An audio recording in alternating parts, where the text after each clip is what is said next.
A Voice for Youth is a partnership between Mindblank and the Edgeworth Memorial Neighborhood Centre.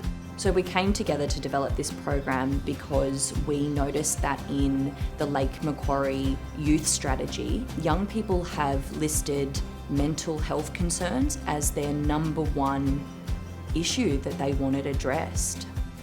And specifically, they had wanted it addressed creatively. They had wanted to be involved in those creative stories, and they had wanted more than one way for something to be delivered to them.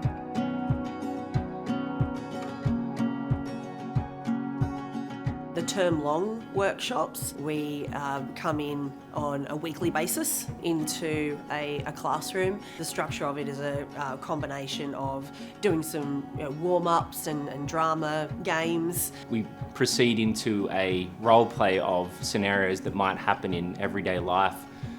Typically it might be something like cyberbullying, it could be coercive control, and we jump into those in a format that is like a forum theatre.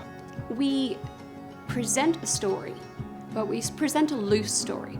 And then the idea is adopted by whoever's in the audience, and their imagination is allowed to take hold, basically. We can start workshopping and replaying and seeing what outcomes might happen based off their choices.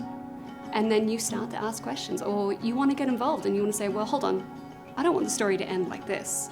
Why don't we do X, Y, and Z, and how is it going to end there? And of course, there are no wrong answers. I guess gives them that preparation space for what may happen out there in the big wide world.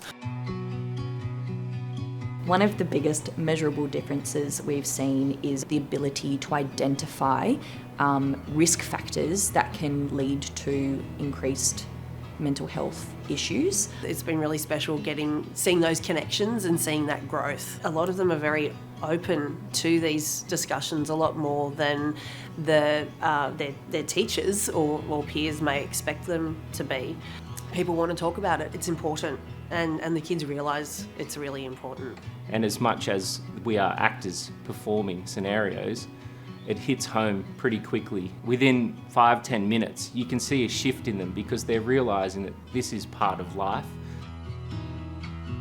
It's enabling tricky conversations to happen and to be non-threatening. You can be involved in the program in any way that resonates with them. For example, with one of the students, they were very reserved and didn't want to be involved in a lot of what was going on verbally, but would sit there and draw.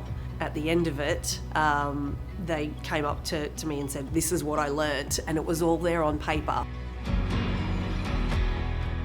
I think for a lot of young people they don't get asked to tell their story. I think they respect the chance when they do get that opportunity. I mean, when you've got someone like Mindblank coming and offering these opportunities, young people want to talk about stuff that's important to them, and they're really switched on. They live it and they know it and they want to talk about it, and maybe they aren't given platforms to do it. I mean, it would be really great if we were able to expand this program and deliver, a voice for youth, not only in the Lake Macquarie area, but in other regional centres as well, because there isn't the same level of access to help. Young people are still leading the statistics in terms of death by suicide. Their experience of what that is and how hard that is to combat, and the solutions for what they want to see come from them. And that's the job that we do, is we facilitate the learning for a community so that they can then continue to build and learn and make a difference for themselves.